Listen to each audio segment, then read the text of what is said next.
kali ini kami kelompok 3 akan membawakan materi mengenai model pembelajaran inquiry. Selanjutnya saya serahkan kepada pemateri pertama.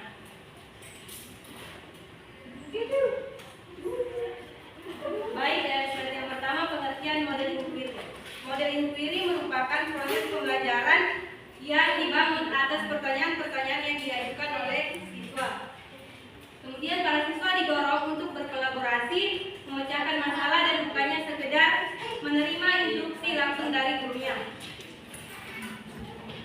Pembelajaran dengan model inquiry ini pertama kali dikembangkan oleh Richard Stallman pada tahun 1962. Model inquiry merupakan suatu model pembelajaran yang menempatkan peserta didik sebagai subjek belajar yang berperan aktif menemukan sendiri jawaban dari sesuatu.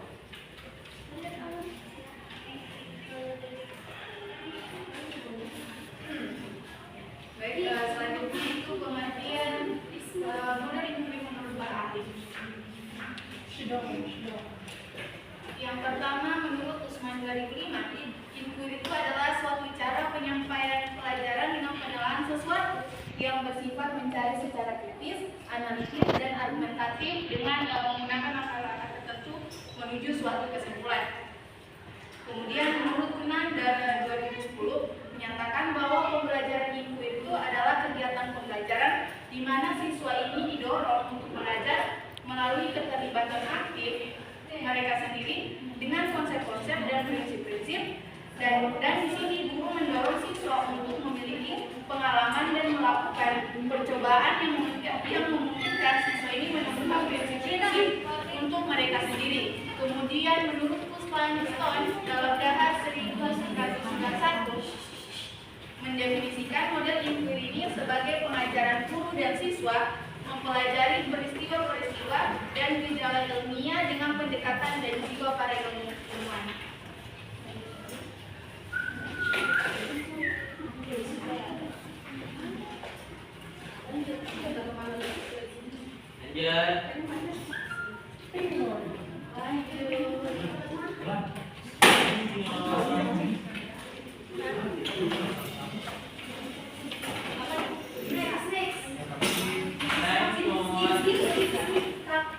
Baik, selanjutnya kelebihan model inquiry. Kelebihan model inquiry ada yang pertama motivasi keterlibatan siswa, yang kedua pengembangan keterampilan berpikir kritis, yang ketiga pemahaman mendalam, yang keempat pembelajaran berkelanjutan, yang kelima pengembangan keterampilan penelitian, yang keenam relevansi konteks, yang ketujuh pengembangan kemandirian, dan yang terakhir kesempatan kolaborasi.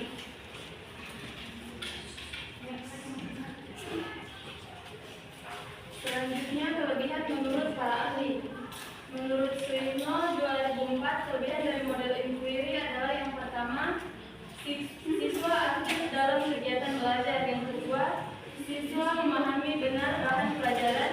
Yang ketiga, menimbulkan rasa puas bagi siswa. Dan yang keempat, melatih siswa belajar mandiri.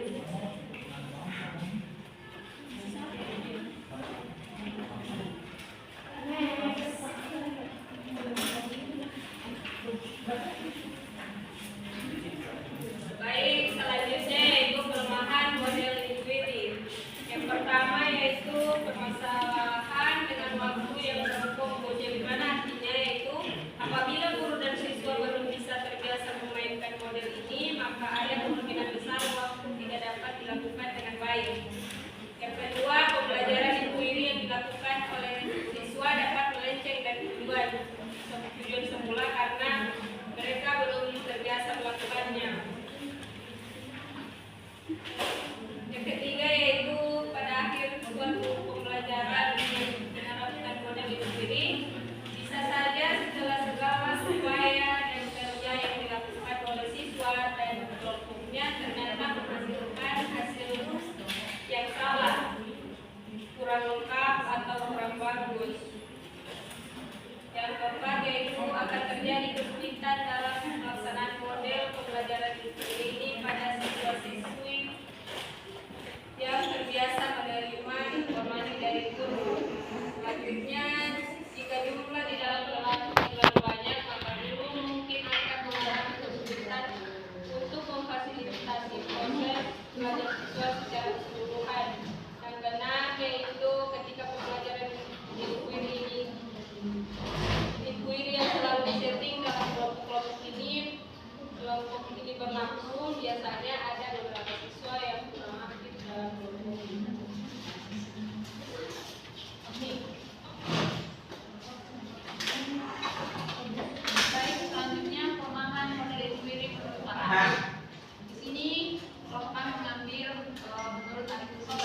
pertama konsep sains. Segenap mempertimbangkan keterampilan berkomunikasi, pembelajaran sepanjang hari. Baik, selanjutnya adalah langkah-langkah dalam model pembelajaran ini. Yang pertama adalah orientasi. Nah, pada tahap ini peran guru menjadi sosok sangat penting karena di sini adalah guru mengenalkan konsep yang baru kepada anak. Kemudian yang kedua adalah merumuskan masalah. Nah, dalam tahap ini guru mulai mengajak anak untuk berdiskusi dengan tujuan untuk membuat konsep yang lebih mendalam mengenai suatu permasalahan dengan cara menyaring diskusi yang telah dia lakukan bersama anak-anak. Kemudian di dalam yang ketiga adalah merumuskan hipotesis. Nah, hipotesis merupakan jawaban sementara dari suatu konsep atau permasalahan yang sedang didalami atau dipelajari. Sebagai jawaban yang bersifat sementara, tentunya hipotesis harus diuji kebenarannya. Kemampuan untuk berpikir setiap individu dimulai dari awal ia menebak atau mengira suatu permasalahan. Pada saat individu dapat membuktikan kebenaran dari dugaannya, pada saat itulah dia akan sampai pada tahapan yang mendorongnya untuk berpikir lebih lanjut. Selanjutnya yang keempat ada mengumpulkan data. Pada tahap ini aktivitas yang dilakukan dalam mengumpulkan informasi atau data yang relevan dengan topik yang sedang dikaji. Tahapan mengumpulkan data pada metode pembelajaran sendiri ini merupakan proses mental yang sangat penting dalam mengembangkan intelektual individu. Selanjutnya menguji hipotesis. Tahapan menguji hipotesis adalah tahap di mana anak atau individu menentukan jawaban yang dianggap paling relevan dan sesuai dengan permasalahan yang sedang dikaji. Selanjutnya adalah merumuskan kesimpulan. Pada tahap merumuskan kesimpulan, proses mendeskripsikan hasil yang telah didapat dan setelah melaksanakan proses pengumpulan data serta hasil pengujian hipotesis. Nah, di dalam langkah yang pertama adalah orientasi masalah. Nah, di dalam orientasi ini kegiatan guru adalah yaitu menjelaskan tujuan, menjelaskan topik yang akan dibahas dan hasil apa yang akan diharapkan dalam proses pembelajaran ini. Kemudian di dalam tahap merumuskan masalah yang dilakukan guru adalah bagaimana supaya siswa ini memiliki motivasi belajar yang tinggi manakala dia dilibatkan dalam sebuah hal yang dapat merumuskan masalah yang tidak dikaji. Dengan demikian, guru sebaiknya tidak merumuskan sendiri. Berarti di sini adanya kolaborasi antara guru dan siswa dalam merumuskan masalah. Selanjutnya yang ketiga yaitu tahap merumuskan hipotesis. Di sini guru mengajukan berbagai pertanyaan yang mendorong siswa untuk dapat merumuskan jawaban sementara atau dapat merumuskan berbagai perkiraan kemungkinan jawaban dari suatu permasalahan yang dikaji. Kemudian langkah yang keempat mengumpulkan data. Guru mengajukan pertanyaan yang dapat mendorong siswa untuk berpikir mencari informasi yang dibutuhkan, dan juga guru memberi kesempatan kepada siswa untuk melaksanakan diskusi bertukar pikiran. Kemudian yang langkah kelima menguji hipotesis. Guru memberi kesempatan kepada siswa untuk mengembangkan kemampuan berpikir rasionalnya, yaitu membuktikan kebenaran jawaban yang diberikan bukan hanya berdasarkan argumentasi, akan tetapi harus didukung oleh data yang ditemukan dan dapat dipertanggungjawabkan. Kemudian yang keenam itu merumuskan kesimpulan. Akhirnya pembelajaran bersama guru menyimpulkan temuan yang dapat diperoleh berdasarkan hasil pengujian hipotesis.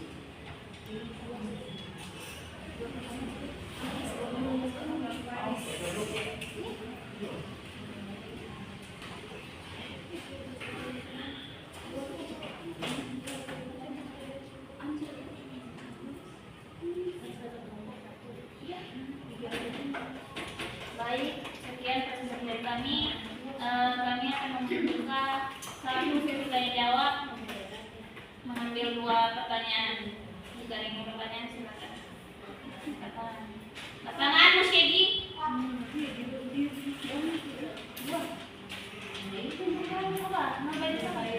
Chris. Baik, yang pertama saya persilakan sebagai pertanyaan. Baik, terima kasih atas kesempatannya. Assalamualaikum warahmatullahi wabarakatuh. Waalaikumsalam warahmatullahi wabarakatuh.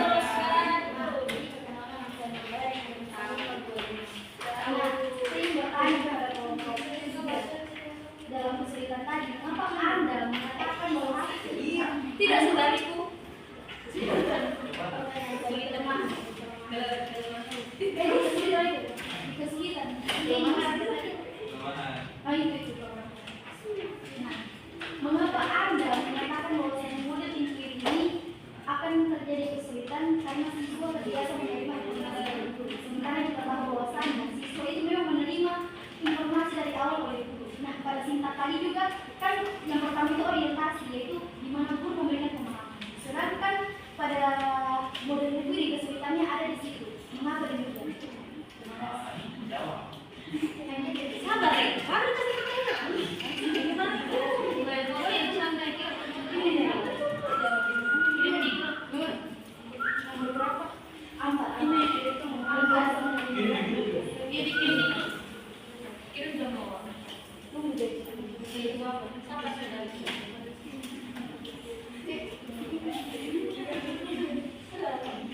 yang berfokus. Maksudnya itu kalau mahasiswa itu dari mana? Maksudnya dari mana? Yang permasalahan dengan waktu yang berfokus. Baik, terima kasih ya atas pertanyaan dari rekan Nurbayang. Silakan kepada materi yang dijawab.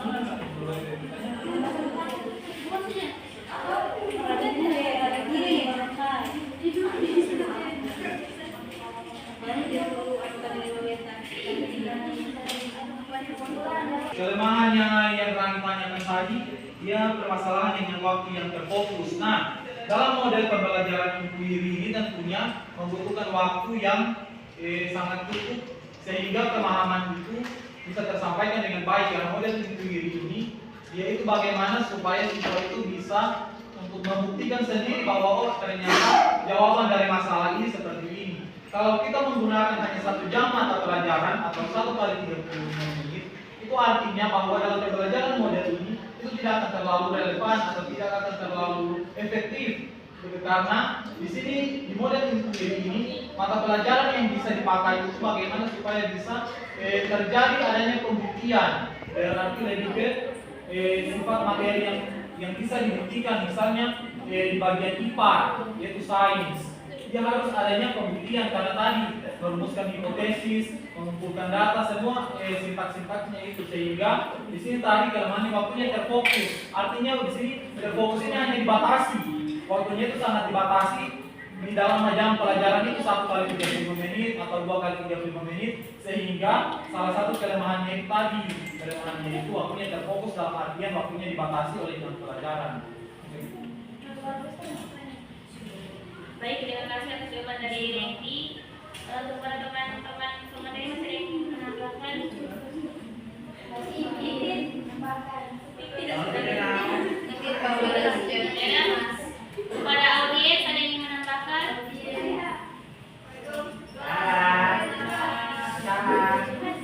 ada. Ini terakhir Rengki. Nanti lihat Ren.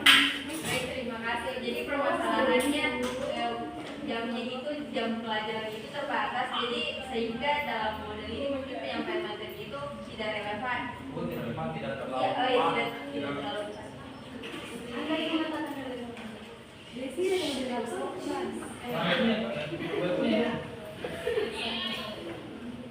Baik, kepada materi yang coba.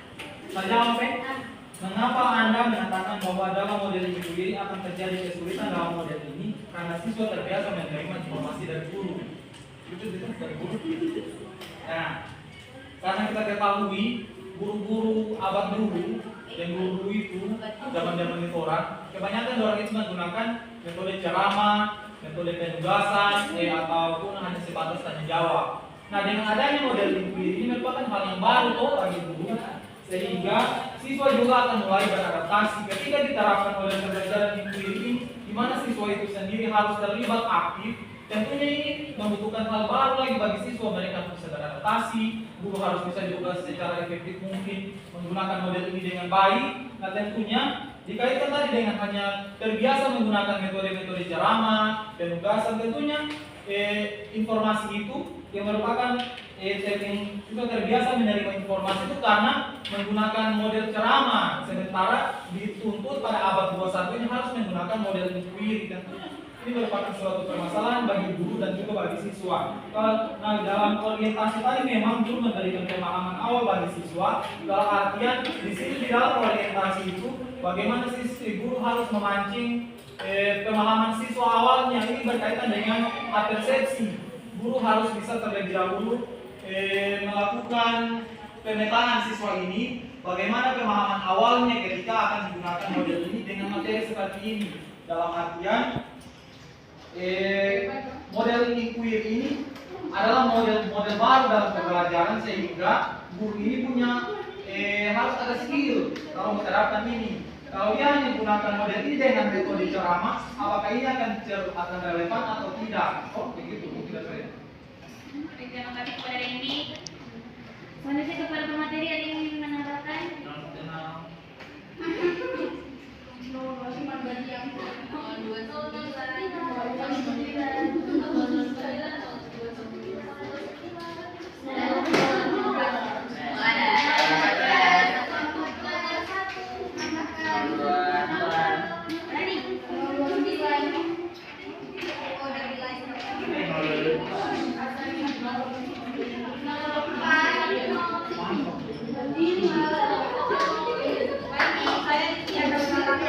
Jawaban dari Reni.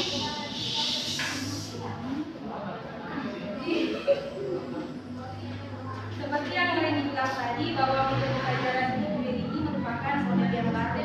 Kan anak-anak itu kan terbiasa mendapatkan informasi dari model inspir ini kan. Yang kalau menurut saya model inspir ini pertanyaan dari siswa yang mencari tahu jawabannya juga dari siswa. Jadi ketika diterapkan model inspir ini dalam sebuah kelas, ketika siswa-siswa di dalamnya sudah terbiasa dengan gurunya yang memberikan informasi semuanya itu, mereka itu akan ragu-ragu dalam memecahkan masalahnya ini karena menurut mereka ini modelnya ini masih model baru, belum terbiasa dan ya. Baik, terima kasih kepada Wulandari. Nanti kita pada materi yang kita lagi. Ini yang bagus. Ini yang bagus. Dadah. Baik, saya serahkan kepada audiens ada yang menambahkan. Ya, dah. Selanjutnya saya serahkan kepada penanya berbayar.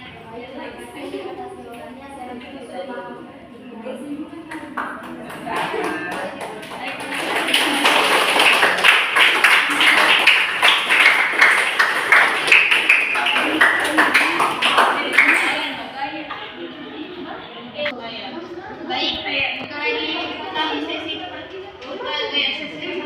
tanya jawab. Ada yang bertanya? Kepada dia dulu. Baik, terima kasih atas kesempatan yang diberikan kepada saya. Kali ini saya bertanya untuk model pembelajaran yang seperti ini. Apakah ini kan perempuan toh? Nah, itu mereka itu secara individu atau kelompok. Kalau misal kelompok itu dibagi kelompok itu disingkat kelas tadi. Kalau mereka dijelaskan oleh baik,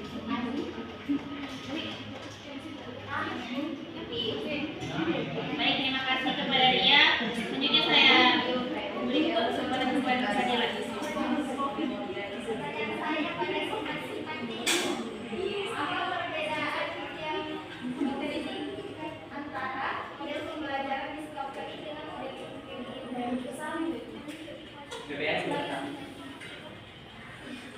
Baik, terima kasih kepada Fadila. Selanjutnya saya kepada materi yang ingin menjawab pertanyaan dari Ria dan Fadila.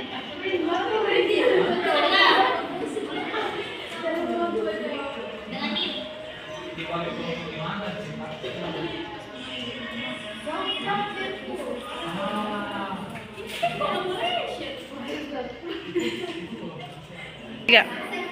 Antara satu model discovery dengan model inspir apa? Nah, kalau kita mau lihat, ini kayaknya hampir-hampir mirip kok. Ada orientasi juga, beliau bebas, ada hipotesis, ada merumuskan kesimpulan. Tapi kalau berbicara perbedaan, kita berbicara perbedaan tentang kalau dia inquiry, artinya bagaimana siswa mencari sendiri. Tetapi kalau discovery, dia menemukan sendiri. Dia begini, kalau inquiry itu dia menekankan pada proses mencari atau dalam proses penelitian, artinya begini, dia menekankan pada proses.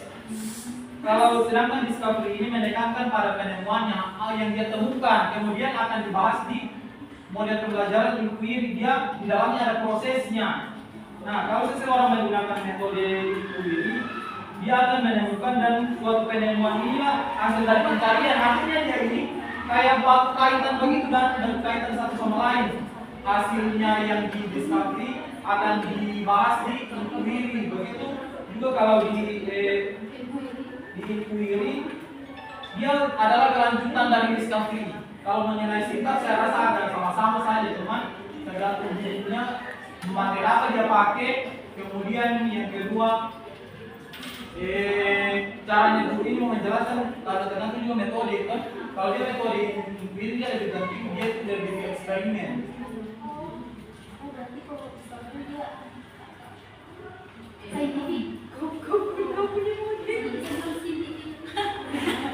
Terima kasih kepada Bapak Renti. Selanjutnya saya sarankan kepada pemateri. Sayangnya.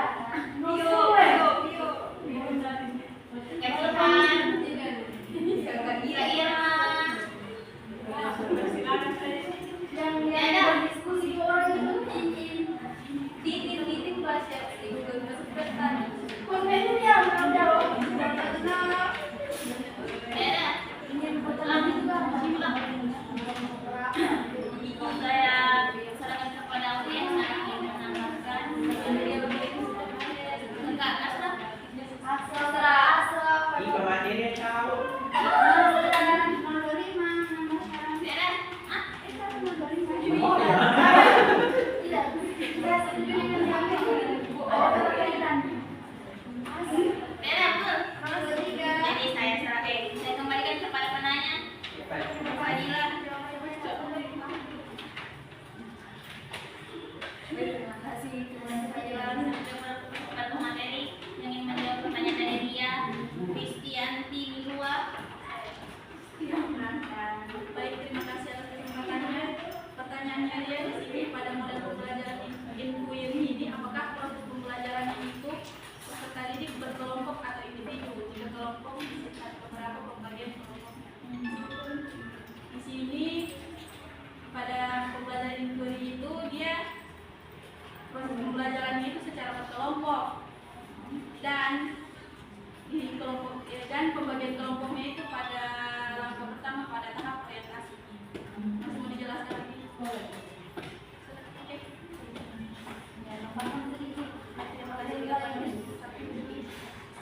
Bapak pemateri yang ingin menambahkan? Orang.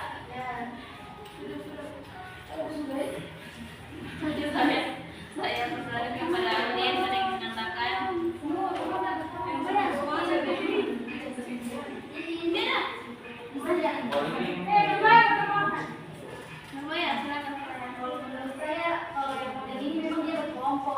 Dan kalau untuk pembagian kelompok itu dari guru saja, bisa jadi dia bagi di awal pertemuan atau sudah dimasuki sintaks. Tunggu dulu. Ada aturannya sudah. Boleh dari dulu. Oh, berarti sudah betul. Baik.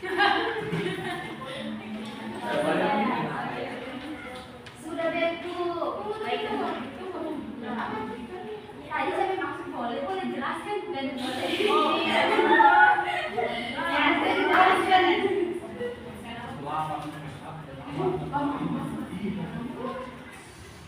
Kenapa saya katakan pada tahap orientasi? Karena pada langkah pertama orientasi itu di sini guru menjelaskan topik, tujuan, hasil belajar yang diharapkan. Guru menyampaikan gambaran kegiatan pembelajaran yang menggunakan strategi pembelajaran itu sendiri. Dan yang ketiga, guru melakukan motivasi apresiasi, yaitu mengaitkan materi yang sedang dipelajari dengan contoh yang ada di dalam kehidupan sehari-hari. Nah, setelah dari tiga kegiatan ini, guru bisa membagi kelompok karena pada langkah kedua di sini siswa sudah merumuskan masalah. Ada yang ingin menambahkan lagi? Tidak. Baik, bagi Anda, saya kembalikan kepada penanya, kepada Ibu Ria. Baik, terima kasih jawabannya. Saya telah memahami. Asal yang betul. Langsung ditutup. Mikro.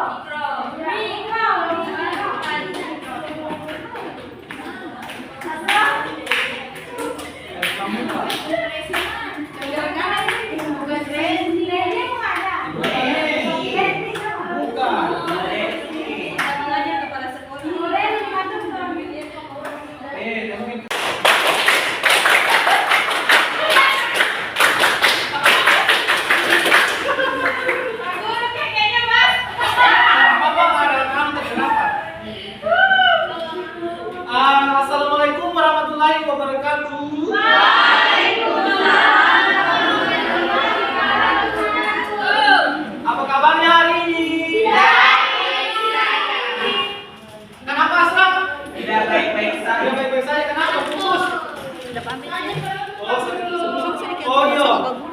Nah,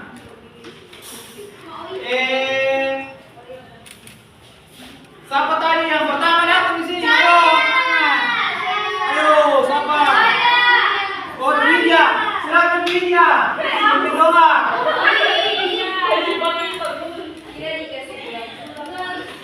Oke, nah, anak-anak sebagai warga negara yang baik, tentunya kita harus bisa menyanyikan lagu Indonesia Raya. Ada yang hafal di sini? Semua. Ada yang hafal siapa? Widya? Oh sudah, nanti dia disuruh balai sendiri menyanyi Indonesia Raya. Nah, Menyanyi dulu guru. nanti ini. Tapi ada kelas lain. Dari tadi makanya datang baca cek hari. Maju. Ayo semua berdiri menyanyi. Menyanyi. Tapi Bapak ganti sih lagunya. Ayo berdiri. Ayo.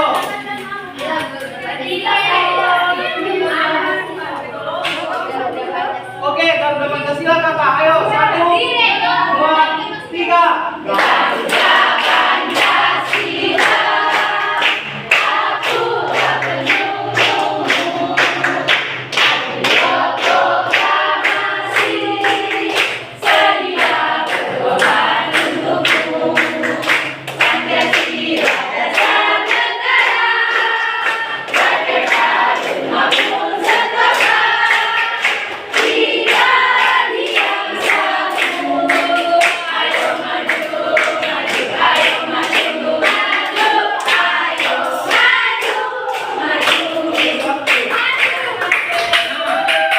Ada yang bisa memberikan sedikit penjelasan apa makna dari lagu Garuda Pancasila ini? Siapa yang Selalu bisa dari- bergembira. Ah, Widya.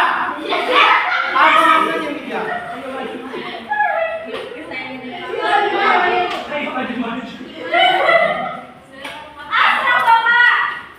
Oke. Anak-anak yang Bapak cintai dan Bapak banggakan. Coba kalian pikir-pikir dulu. Tadi kamu dari rumah toh, dari kos. Tentunya ada tumbuhan yang kamu lewat dari pertama kamu keluar pintu sampai kamu datang di kampus ini. Apa semua yang kamu dapat? Tidak ada gandum di sini.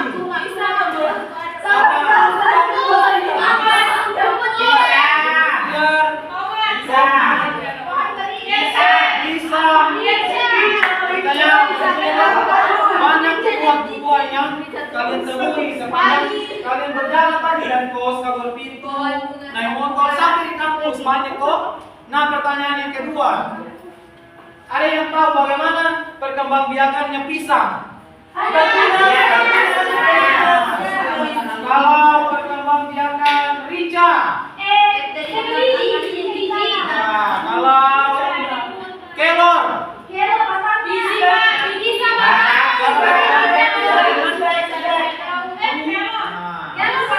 oke. Jadi sudah tahu ya. Tujuan pembelajaran kita pada hari ini adalah kalian harus bisa mengamati gambar dan akhirnya kalian bisa membandingkan cara perkembangbiakan antara tumbuhan dengan kemudian yang kedua dengan mengamati dan mencari informasi peserta didik mampu mengidentifikasi cara pelestarian hewan dan tumbuhan dengan benar. Kemudian dengan berdiskusi, sebentar kalian akan diskusi kelompok, peserta didik akan mampu membuat poster tentang pelestarian hewan dan tumbuhan dengan detail. Nah, dan itu adalah tujuan pembelajaran kita pada hari ini.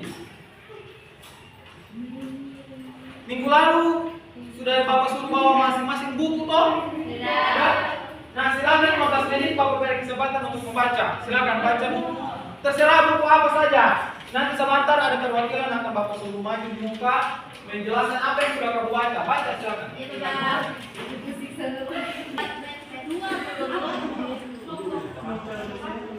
Ya.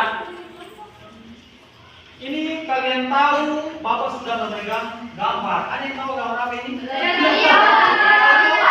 Kamu nanya. Nah, salah. Ini adalah gambar.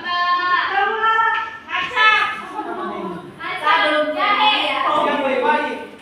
Coba titin. Kamu lihat. Ini, sampai lihat. Tunasnya bijinya mangga. Jadi ini adalah mangga. Nah, mangga ini kira-kira dia berkembang biak dengan cara apa? Biji dulu Kak. Atau dia berkembang biak kan ada dua, secara generatif dan vegetatif. Sudah minggu lalu kalian pelajari tentang generatif, yaitu dia berkembang biak dengan cara alami. Dia generatif, artinya ada proses yang terjadi secara alami. Nah, ini dia berarti berkembang biak secara generatif. Kemudian, yang ini sering kalian lihat kok.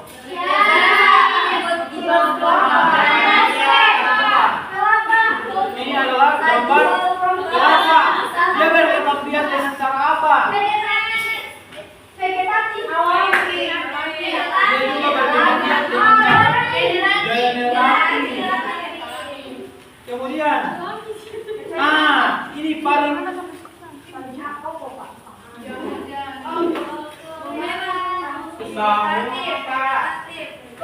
bawang baik.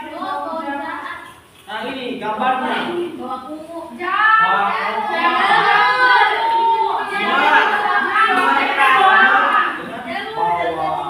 Ya, kita lanjut ya. Nah, sebenarnya di sini Bapak mau tampilkan video pembelajaran, tapi karena tadi ada kendala jaringan sehingga dia sulit masuk, tetapi tidak membuat kita semangat, tidak membuat Bapak semangat belajar, karena sudah ada gambar-gambar tadi sebagai modal awal kalian dalam belajar pada saat ini. Silakan Nona Fitri, bagikan LKPD-nya nak. Bersama Mahan Hajarnya dan semuanya, usulan dari lain di belakang. Bagus ya. Jadi Bapak perkenalkan ya. Ini Ibu Desi, ini Ibu Bulan, Ibu Safitri, Ibu Iin, Ibu Sri, Ibu Kitimba, Ibu Irma. Ya, sudah? Semua kelompok sudah? Oke, kalian tadi dibagi kelompok, dua kelompok. Masing-masing silakan. Angkat yang sudah pegang tadi, coba angkat. Bapak lihat. Sudah. Oke. Nah, silakan kelas 6 ya. Kalian kelas 6 sekarang. Yuk buka LKPD-nya yang pertama. Ayo. Diskusi ya, diskusi secara kelompok. Diskusi dekat-dekat kelompok. Buka LKPD-nya yang halaman pertama. Di situ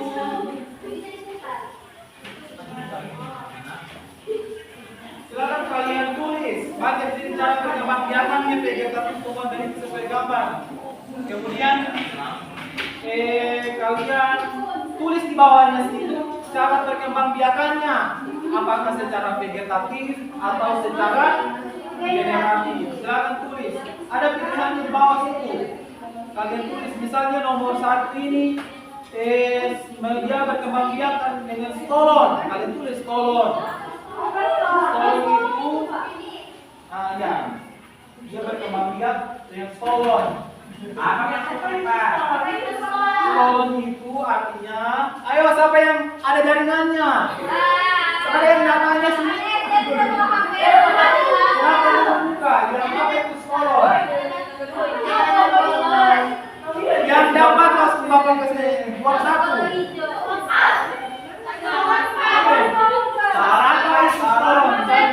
Apa stolon? Yang tidak langsung saja. Modifikasi kata yang tumbuh diapik dan dibuat proses pembuatan tanaman baru. Berarti dia ini tumbuhan itu ketika dia tumbuh ada lagi tunas-tunas baru di sampingnya. Karena itu memang sudah kodratnya dia akan bertumbuh dari samping. Silakan isi LKPD-nya secara berkelompok. Ya, oke. Kita bahas bersama-sama atau perwakilan yang nomor ini. Gambar yang pertama, dia berkembang namanya dia? Umbi akar. Akar. Yang kedua. Yang kedua gambarnya.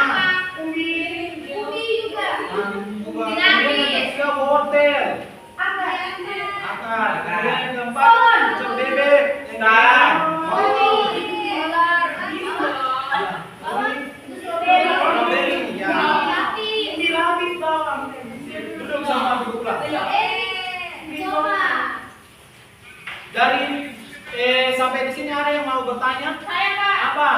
Pak, kalau stolon itu apakah dia dimiliki sertifikat makanan? Tidak. Ya, pertanyaan yang bagus. Kita lihat di sekitar kita sini.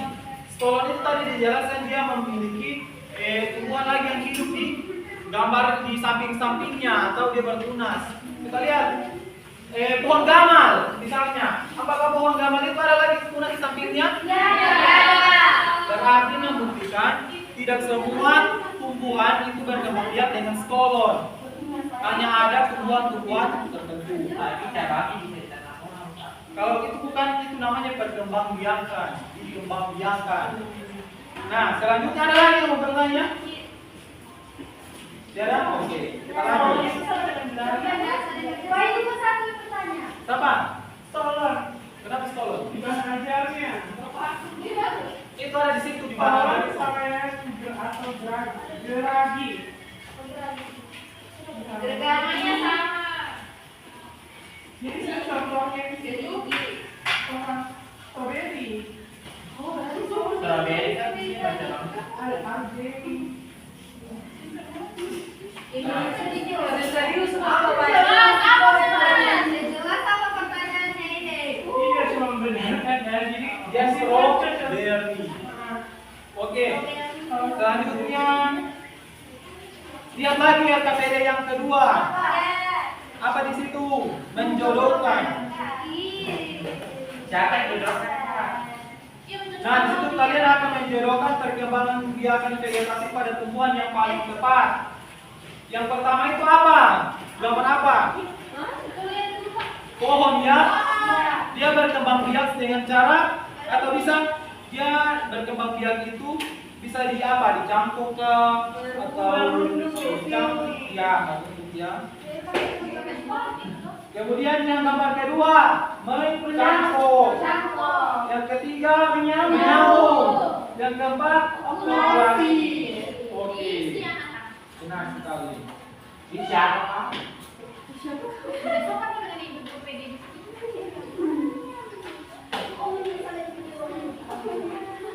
Nah, jadi itu tadi materi kita tentang perkembangbiakan vegetasi. Nah, kalau hewan, tentunya dia berkembang biak dengan cara, ada yang tahu cara berkembang biakan hewan?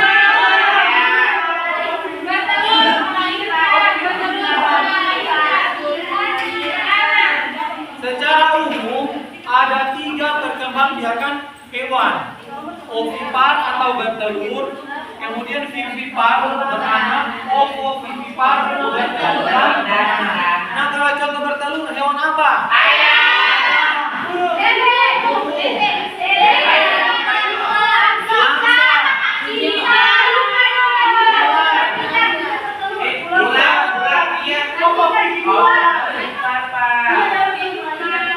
Kemudian cicak.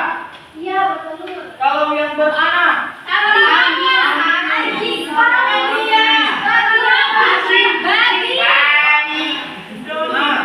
anjing, kelelawar, sapi, gajah, kuda ya. Kemudian yang bertelur dan beranak ular.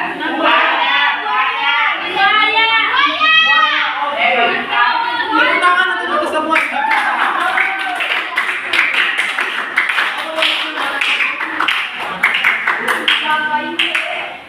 Nah, tentunya pelestarian antara hewan dan tumbuhan ini tujuannya agar supaya tidak punah.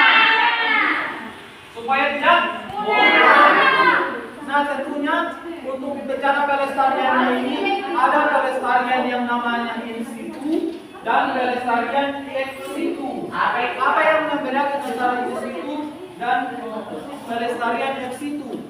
Nah, jadi pelestarian ex situ, pelestarian hewan dan tumbuhan yang dilakukan di habitat aslinya. Berarti dia digunakan di dalam satu tempatnya dia berasal. Misalnya harimau. Artinya dia di hutan. Dengan cara apa?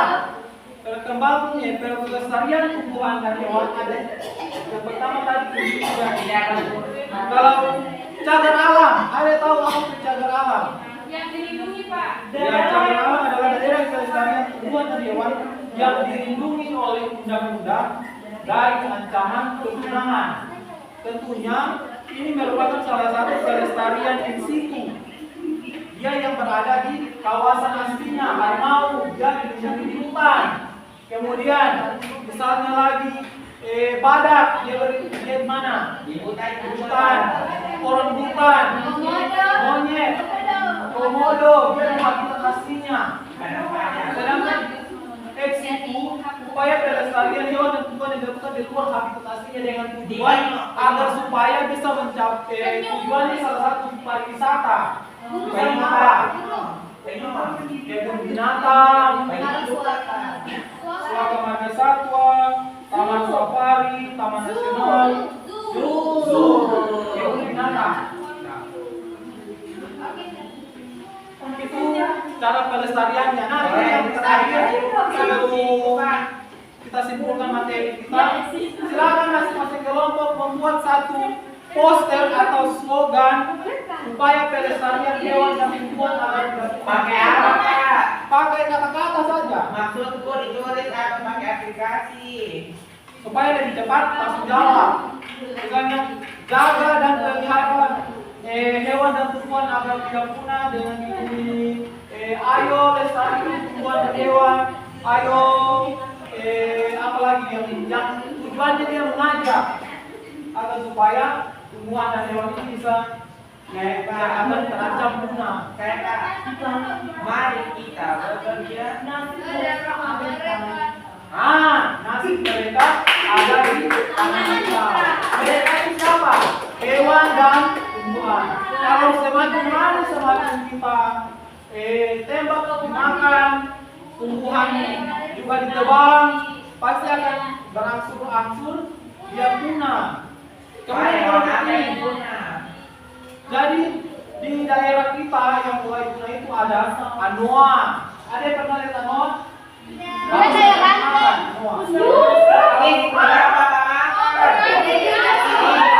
Kalau bukan tadi aku pemakan yang namanya anoa.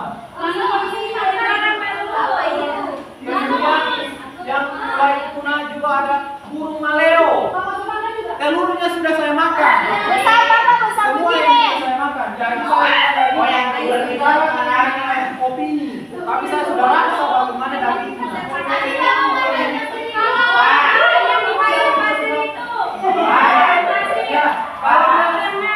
Kalau bisa, kalau teman-teman dalam tidak punah, Bapak. Makan lagi tadi. Nah, gitu Bang.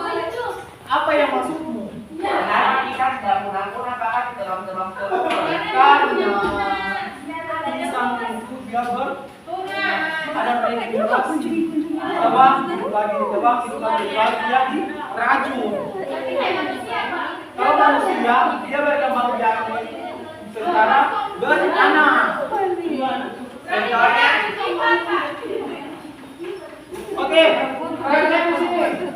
Apa yang kesimpulannya?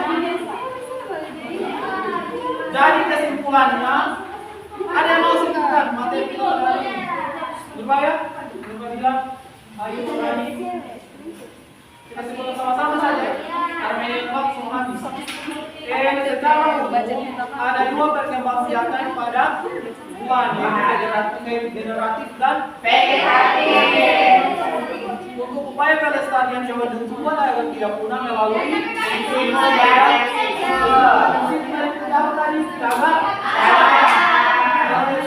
taman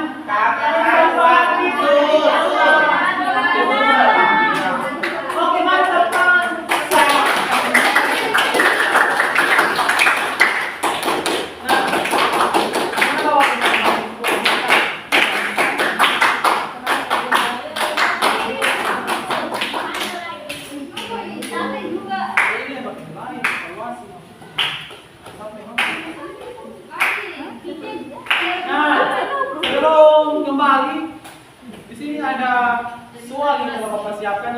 bisa jawab langsung keluar ya. Dia ada 5 soal. Berarti yang 5 orang ini dia akan memperoleh nilai baru lagi sama Bapak. Saya, Pak. Sebenarnya ini tapi satu soal saja yang mengingat waktu teman-teman. Dengar ini, mangga, rambutan, dan sawo adalah tumbuhan yang dapat ditebang biarkan dengan cara vegetasi buatan, yaitu dengan cara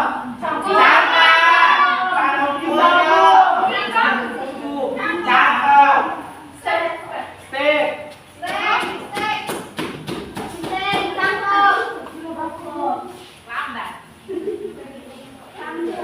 Apa?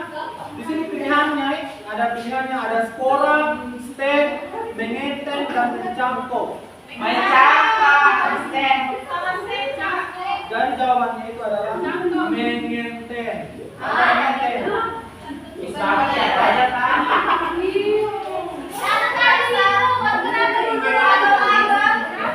Nah, karena alasannya tidak semua yang kayak gitu kan? Apa? Pak Tami itu apa? Nah, berarti kenapa jawabannya sama itu? Karena hanya tumbuhan yang memiliki kambium. Kambium itu jaringan tumbuhan yang ada bau. Nah, itu hanya itu yang bisa dijangkau. Kalau tumbuhan yang tiada itu ya tidak bisa dijangkau. Satu soal lagi. Kolam pisang, Pak. Kalau pisang ditelan dia berguna serap. Oke, demikian pembelajaran kita hari ini. Sri Wulandari, ayo tutup dengan doa nak sebelum kita pulang. Sudah tadi. Ayo mengantuk.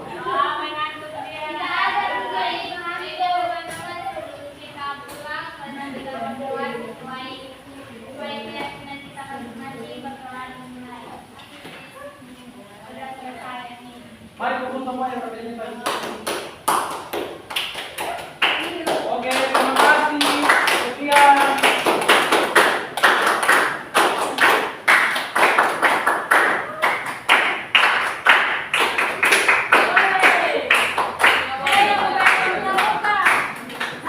Oke, kita beri tepuk tangan.